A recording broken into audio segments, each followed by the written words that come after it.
안녕하세요 여러분, 월요일 아침입니다. 요즘 유튜브를 보면 온통 세상이 다 망했습니다. 금융위기, 제2의 외환위기, 대공황. 여러분, 그럴 일 없습니다. 오늘 방송은 왜 그럴 일이 없는지 원리에 대해서 말씀드리겠습니다. 방송 확인하시죠.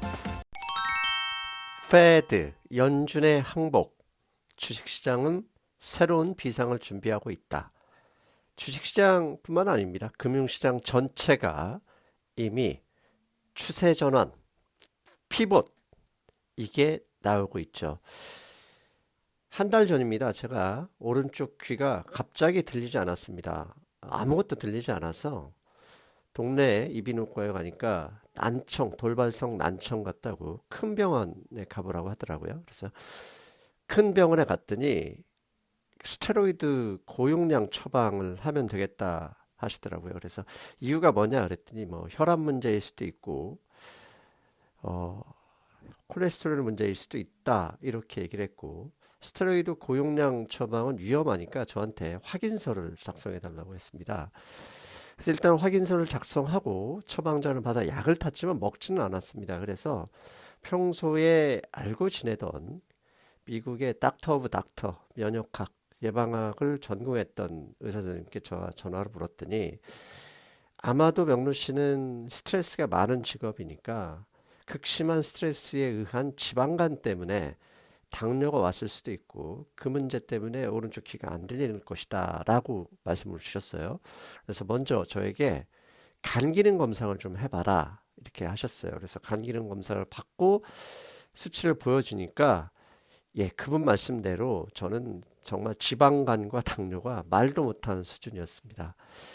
그래서 그분께서는 그 스테로이드 처방은 위험하니까 먹지를 말고 핵심은 진짜 원인은 지방간이니까 지방간을 긴급하게 낮출 수 있는 건강보조제가 있더라고요. 그게 레시틴이라는 게 있었고 혈행을 개선하기 위해서 마그네슘과 비타민 B6를 먹어봐라 이렇게 얘기하셨어요. 그런데 그거 딱 하루 먹었어요. 하루 세 끼에 딱 3번을 먹었는데 오른쪽 귀에 난청이 해소되었습니다. 자, 제가 왜 갑자기 제 이야기를 하느냐. 모든 현상은 현상만 집중하면 해결책이 보이지 않습니다. 현상을 일으킨 원인에 대해서 그 원인을 찾아야 하고 그 찾았다면 그것을 해소하는 것만 시작된다면 전체적으로 문제가 해결되는 시점, 기미가 보인다는 거죠. 최근에 가장 많은 뉴스, 신문만 피면 이런 얘기 많이 나옵니다. 차원이 다른 공포, 크레딧 스위스 위기, 제2의 리먼 사태로 번지나. 뭐 유튜브 좀 유명하신 분들은 대공황, 뭐 제2의 외환위기, IMF 위기 더 뭐 한참 넘어간다 이런 공포스러운 말씀을 많이 하시는데 안타깝습니다. 원인이 뭔지도 모르는 단어를 그렇게 마구잡이로 사용하면 시청자 입장에서는 그 방송에 집중하지 않더라도 자꾸 신경이 쓰이거든요. 그래서 오늘은 최근에 가장 많이 나오는 단어 3가지, 제2의 외환 위기다, 제2의 금융위기다, 아니면 대공황급 위기다, 이런 단어 많이 나오잖아요. 이 3개의 단어를 좀 더 구체적으로 살펴보도록 하겠습니다. 진짜 이들 외환위기, 금융위기, 대공황, 이들이 어떤 이유로 벌어졌는지를 아시는 분이 별로 없어요. 그냥 막연하게 위기가 있었다라는 것만 하거든요. 그래서 아주 간단하게나마 그 진짜 원인 그리고 과거에 있었던 해법을 살펴보겠습니다. 먼저 한국이 겪었던 98년 IMF 외환 위기를 살펴보겠습니다. 외환위기의 원인이 뭡니까? 환율이 올라서 그렇습니까? 아닙니다. 환율은 항상 결과라고 말씀드렸잖아요. 당시 98년, 7년부터 많은 한국의 대기업들이 부도를 내기 시작했습니다. 여러분들 기억하실지 모르겠지만 고려종합화학, 고려합섬, 그다음에 그 유명한 한부철강, 기아차, 혜태제과를 포함된 혜태그룹 등 정말 많은 30대 재벌 기업들이 웬만한 데는 거의 다 쓰러졌습니다. 그래서 기업이 파산을 했죠. 파산을 했다는 얘기는 뭡니까? 부도가 났다. 은행에서 빌린 돈을 갚지 못해서 망했다는 얘기입니다. 예, 기업이 파산했다는 얘기는 한마디로 돈을 갚지 못했다 그런 의미고요. 두 번째, 이렇게 은행들한테 빌려준 돈을 은행들이 기업에게 빌려준 돈을 은행들은 또 어떻게 차입을 했냐? 해외에서 금리가 싼 달러 대출을 가져와서 그 달러를 기업에 풀었던 겁니다. 당시 가장 많이 이런 일을 벌렸던 게 종금사. 제가 당시에 종금사에 근무하고 있었잖아요. 그래서 IMF 현장에서 많은 것을 목격했었죠. 그리고 은행들도 마찬가지입니다. 은행들도 해외 금융기관으로부터 달러를 빌려왔고 이자가 낮았기 때문에 그 달러를 원화로 바꿔서 달러 대출이란 이름으로 기업들에게 돈을 빌려줬습니다.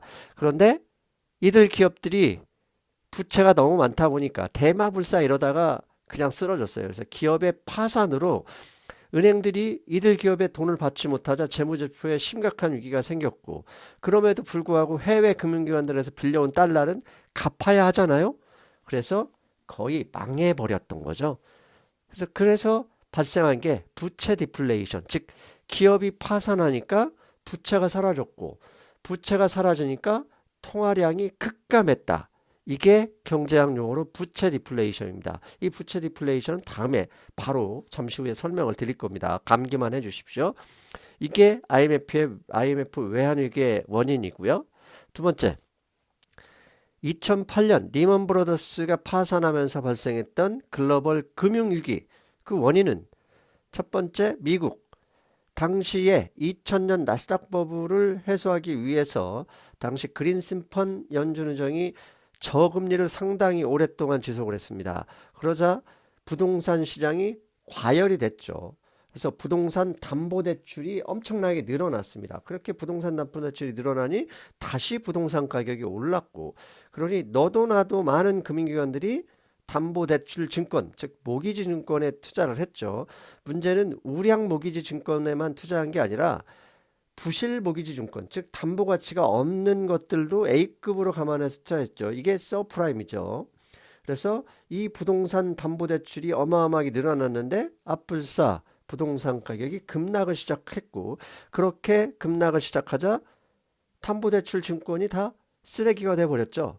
그래서 모기지 증권을 과도하게 투자했던 왜? 저금리로 모기지 증권이 생각보다 고금리였기 때문에 투자하면 돈을 벌었기 때문에 많은 금융기관들이 모기지 증권에 투자했어요. 그런데 이게 손실이 나면서 감당할 수 없을 정도의 부채를 조달했던 리먼 브라더스가 파산했고 리먼 브라더스의 돈을 빌려줬던 많은 금융기관들도 그 돈을 못 구해서 난리가 났었죠. 그래서 당시에도 똑같습니다. 모기지 증권의 부실, 그걸 가지고 있던 많은 금융기관들, 그걸 담보로 돈을 빌려줬던 은행들이 심각한 상황에 처하게 됐고 그로 인해서 통화량이 급감을 했습니다. 그래서 당시 버냉키 의장, 연준 의장이죠.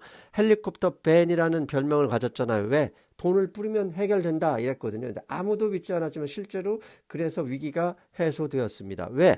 버냉키 의장은 당시에 대공황 전문가로서 미국에서 알려져 있던 인물입니다. 그러면 대공황의 원인, 버냉키 의장이 거기에서 배운 게 무엇인지 살펴볼 필요가 있죠. 대공황의 원인은 금융위기랑 약간 반대는 아니고 달랐습니다. 대공황 당시에는 당시 다우지수가 100에서 시작해서 320포인트까지 순식간에 3배 올랐죠. 그런데 그 3배 올랐던 게 주식담보대출이라는 상품을 가지고 했습니다. 즉 주식을 가지고 담보대출을 하면 빌려줬고 그 돈으로 주식을 때 또 오르고 또 오른 주식을 다시 담보로 해서 돈을 빌려서 계속 주식시장을 밀어 올렸어요. 그런데 갑자기 30년 10월이었을 겁니다. 다우지수가 붕괴됐고 그렇게 주식을 담보로 대출해줬던 은행들이 다 난리가 났습니다. 왜? 빌려준 돈이 쓰레기가 됐잖아요. 문제는 당시에는 근본위조였어요. 그래서 루즈벨트 대통령이 대공황 이후 취임해서 가장 먼저 한 정책이 금거래 중단을 했던 거예요. 왜? 돈이 곧 금이고 금이 곧 돈이었는데 돈이 사라졌으니 금이 줄어들고 금이 사라지니까 또 돈이 줄어들고 근데 반대로 버냉키 의장이 보기에는 돈을 늘리면 되는데 돈을 늘리기 위해서는 금이 늘어나야 되거든요. 그래서 그걸 못했어요. 그래서 당시에 연준이 뭘 했냐면 일단 부채를 줄이자. 부채를 갚으면 위기는 사라질 수 있다라고 부채를 줄였더니 웬걸 부채 디플레이션, 부채를 줄이면 통화량이 더 빠르게 줄어드는 부채 디플레이션이 일어나면서 대공황이 오래 갔던 겁니다. 그래서 그거에 통해서 버냉키 의장이 배웠던 겁니다. 아무튼 최근에 가장 많이 나오는 세 가지의 금융공황의 공통점, 즉 IMF 외환위기, 2008년 금융위기, 대공황, 이 세 가지를 가지고 계속 말씀하시는 분들이 많은데 이 세 가지 금융공황의 공통점은 첫째는 대출자의 파산입니다. 즉 여신이 파산, 그러니까 갚지를 못했고 빌린 돈을 갚지를 못했고 그 돈이 파산을 했고 사라졌어요. 즉 아니면 파산을 면하기 위해서는 어떻게 해야 되죠? 돈을 갚아야 됐어요. 그래서 열심히 갚았더니 부채 디플레이션이 발생했네요. 이게 대공황하고 비슷하잖아요. 대공황에서 연준은 금이 있어야 돈을 늘릴 수 있어서 차라리 늘어난 부채를 줄이면 안정될 것이라고 생각했는데 부채를 줄이니까 대공황이 와버렸어요. 그게 부채 디플레이션이에요. 그래서 연준 2008년 금융위기 때는 어떻게 했죠? 헬리콥터 벤이 돈을 뿌려버렸죠. 즉 세 가지 금융공황의 시발점은 항상 대출처의 파산이 있었고 파산이 시작되자 은행들이 추가적인 파산 가능성 있는 기업들의 대출을 회수했고 회수를 시작하자마자 부채 디플레이션이 발생해서 급격한 경기 위축이 있었다. 그런데 이것을 어떻게 해결했느냐? 통화량 늘리기를 통해서 해결했습니다. 통화량은 어떻게 늘렸죠? 연준의 양적 완화, 돈 뿌리기, 헬리콥터에서 돈을 뿌렸고 한국의 외환위기 때는 IMF 자금을 빌려와서 해외에서 빌린 돈으로 한국의 돈의 축소를 막았던 겁니다. 그리고 계속 여러 번 강조했죠. 근본이자 폐지 후에는 뱅크런이 없었어요. 왜? 그냥 디지털 통화로 코드로 그냥 돈을 지중계좌에서 옮겨주면 됐기 때문에 뱅크런이 일어날 수가 없었습니다. 그래서 항상 세 가지 공통점에서 확인할 수 있는 거, 진짜 위기, 금융 시스템의 위기는 항상 크레딧 크런치, 빌린 돈을 갚지 못하는 신용경색에서 시작되었다. 이게 중요하다는 겁니다. 그럼 신용경색은 크레딧 크런치는 어떻게 나오느냐? 대출차의 파산, 그리고 대출차가 파산하면 은행들이 손실을 줄이기 위해서 파산 가능성 있는 기업들에게 대출을 회수했고 이 회수를 시작하면은 부채 디플레이션이 일어났다 이런 의미입니다. 그렇다면 부채 디플레이션 어렵죠? 저 쉽게 설명하는 상승미소 부채 디플레이션에 대해서 간단히 말씀드리겠습니다. 뎁 데플레이션, 즉 부채가 사라지는 방법은 파산하거나 갚는 거잖아요. 즉 부채가 사라지면, 즉 파산하거나 부채를 갚아버리면 통화량이 감소하면서 위기가 시작된다. 이게 부채 디플레이션이고요. 이걸 좀 더 구체적으로 말씀드리면 파산한 기업은 어쩔 수 없어요. 그런데 파산한 기업들이 늘어나면 은행들의 입장에서는 그 후보자를 물색해서 대출을 상환시키죠. 그래서 기업이 대출을 갚기 시작하면 디플레이션이 발생하고 그렇게 되면 당연히 통화량이 감소한다. 이것이 부채 디플레이션이고 항상 강조하잖아요. 통화량이 줄면 돈의 양이 주는 것이고 그게 경제 위기다. 그래서 연준이 끊임없이 2% 인플레이션을 강조하는 게 뭐죠? 2%씩 통화량이 늘어나야 된다는 의미입니다. 그래서 통화량이 줄면 위기다. 이걸 좀 더 이제부터는 구체적으로 여러분들 알기 쉽게 설명을 하겠습니다. 지금 하나의 섬이 있다고 가정하겠습니다. 제가 쓴 책 돈의 감각에 아주 자세하게 나와 있는 내용인데요. 이 섬에 3명이 돈을 중앙은행으로부터 1,000원씩 빌렸습니다. A, B, C 각 1,000원을 빌렸는데요. 이자율은 10%로 빌렸습니다. 그래서 이 섬에 있는 총 통화량은 현재 3,000원입니다. 그런데 1년 후에 A가 1,000원을 이자 100원과 함께 1,100원을 상환했습니다. 그리고 B와 C는 이자 100원씩을 내야 되니까 이제 남아있는 돈은 900원씩밖에 없습니다. 여러분 최초에 1,000원씩 새 ABC가 빌렸을 때 총 통화량은 3,000원이고요. 오른쪽으로 갑니다. A가 1,100원을 상환했고 B와 C가 이자를 지급했더니 남아있는 통화량은 얼마입니까? 1,800원입니다. 여러분 3,000원 있던 이 섬에서 A가 돈을 갚고 이자를 지급하자 남아있는 돈이 1,800원밖에 없습니다. 이제 둘은 저 1,800원에서 악착같이 돈을 서로 거 뺏어오든지 다른 데 빌려서 갚아야 될 수밖에 없습니다. 만약에 A가 상환하지 않고 망했다 하더라도 상환한 것과 똑같은 겁니다. 망해버렸으면 그 1,000원이 사라졌기 때문에 이 섬에 있는 돈은 이자를 지급하지 않더라도 2,000원밖에 남아있진 않거든요. 그러니 어떻게 됩니까? 돈이 줄어들었으니 위기가 시작되는 거죠. 그래서 이렇게 줄어든 섬에서 통화량을 늘리기 위해서는 어떤 방법이 있을까요? A가 1,100원 상환했고 B와 C가 이자 100원씩을 내니까 남아있는 돈 1,800원. 그러면 3,000원으로 돌려줘야 이 섬이 경제가 동일한데 이렇게 줄어든 통화량을 늘리는 방법은 딱 세 가지밖에 없습니다. 첫째, 그게 누구든 B든 C든 돈을 더 빌려와야 합니다. 1,000원이라면 1,000원을 더 빌려버리면 1,800원에서 2,800원이 되겠죠. 아니면 새로운 D, E, 누군가가 와서 돈을 가지고 그 섬에 들어와야 되죠. 두 번째, B와 C가 이 섬에서 더 이상 돈을 빌릴 수 없다 그러면 다른 곳에서 돈을 벌어서 가지고 와야 됩니다. 그게 수출을 통해서 벌어오던 98년 한국의 IMF처럼 해외 금융기관에서 돈을 빌려서 섬으로 가져오든 그렇게 와야 통화량이 늘어나고요. 이도저도 아니면 중앙은행이 돈을 풀어야 합니다. 그게 바로 양적 완화지요. 여러분, 지난 약 2주일 동안 SVB, First Republic Bank, FRC, 그 다음에 크레딧 스위스 CS 사태가 벌어졌어요. 이들의 공통점은 지난 제가 앞에서 언급한 세 번의 위기와는 완전히 다릅니다. 왜? 이들 세 개 금융기관에는 예금 인출은 있었지만 위기의 항상 시작인 신용경색을 일으킨 대출 부실은 없었습니다. 대출이 부실돼서 얘네들이 갑자기 회수했다 그런 이야기 한마디도 없었어요. 오로지 있었던 것은 예금 인출 사태가 있었다. 그런데 신용화폐 시스템에서 이들 기업들 예금 인출 다 했습니다. 멀쩡한 기업들 SVB는 그냥 막아버렸을 뿐이에요. 그렇다면 왜 FDIC 미국의 예금보험공사가 서둘러 SVB를 파산했느냐 폐쇄했느냐 예대 비율을 맞춰야 하는 은행의 문제를 선제적으로 차단한 것입니다.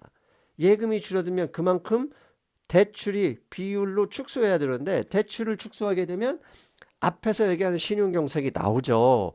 그래서 이러면 안 된다 싶어서 미국의 예금보험공사가 선제적으로 그걸 못하게 막았다 이렇게 볼 수 있죠. 그렇다면 앞에 SVB, FRC, CS 이런 은행 시스템의 문제를 일으킨 근본 원인은 뭡니까? 딱 정할 수 있어요. 금리 인상, 그 다음에 QT, 유동성 축소 이 두 가지 때문이죠. 반대로 이제 위기가 좀 더 이러다가 큰일 나겠네 생각하니까 페드가 긴장하고 있죠. 긴장하고 있는 이 상황 만약에 현재 진행하고 있는 금리 인상과 유동성 축소 이 통화정책을 변화시키면 당연히 현재의 위기 가능성은 해소될 수 있다는 겁니다. 그렇다면 최근 연준의 항복, 연준이 증시, 금융시장에 돈을 풀기 시작한 증거가 나타났는데요. 지금 보시는 그림은 연준의 대차 대조표입니다. 지난 2022년부터 현재까지인데요. 연준의 대차 대조표는 계속 줄다가 지난 3월 8일 8.34조 달러였던 연준의 대차 대조표가 정확하게 일주일인 3월 15일 8.64조 달러로 늘어났습니다. 즉 연준이 정확하게 3천억 달러의 돈을 일주일 동안 금융시장에 풀었다는 얘기입니다. 이 돈이 QT도 하고 금리 인상을 했는데 이게 어떻게 풀어졌느냐? 디스카운트 윈도우 바로잉 해가지고 긴급 할인 대출 창구를 열었습니다. 열었던 게 보이시죠?